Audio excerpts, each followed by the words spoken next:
feeling that we are getting today is a whole lot more somber than what we experienced in 2012. There's just a completely different feeling. Valley Congressman Filimon Vela sits out of today's presidential inauguration, and he says he has no regrets. He says President Trump needs to change his tone towards Hispanics and value their contributions to our country, but he's not optimistic that it will happen. Vela boycotted today's inauguration because he says for the first time in 36 years, there are no Hispanics on Trump's cabinet.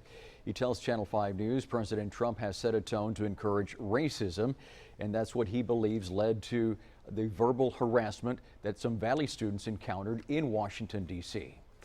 Well, Weslaco staff and administrators are hoping to turn this negative experience into a learning opportunity. Superintendent Dr. Priscilla Canales confirms it was migrant students from both high schools that were harassed during their visit to Washington, D.C. Channel 5's Daisy Martinez spoke with her today. She's now live from her Cameron County newsroom. Daisy?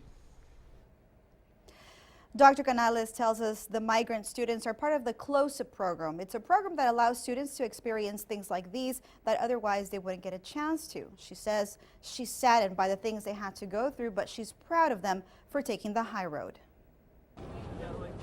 It's one of the most important moments for the nation that anyone can experience, the inauguration of a new president. That's why Weslaco ISD sent 40 of their high school migrant students to Washington, D.C. It was made possible by the nationwide program Close-Up. To experience the democratic process and to visit the important monuments and museums in D.C.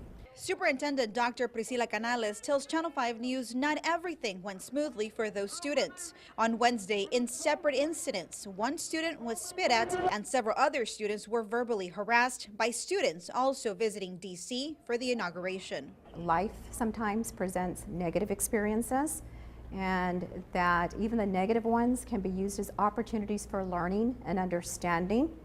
So with that said, we are so proud of the way that our students and our staff handled themselves. Dr. Canales couldn't help but get emotional as she spoke of the things her students went through. I'm proud of the students.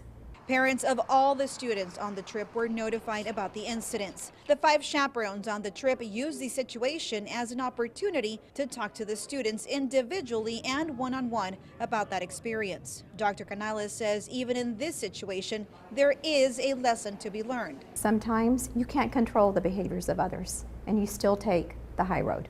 The students that allegedly harassed the Valley students are believed to be from California. The incidents were reported to the Close-Up program. An investigation is underway.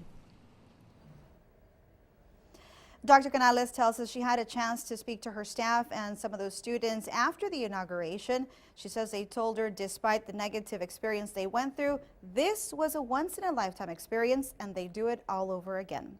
Live from the Cameron County newsroom, Daisy Martinez, Channel 5 News at 6.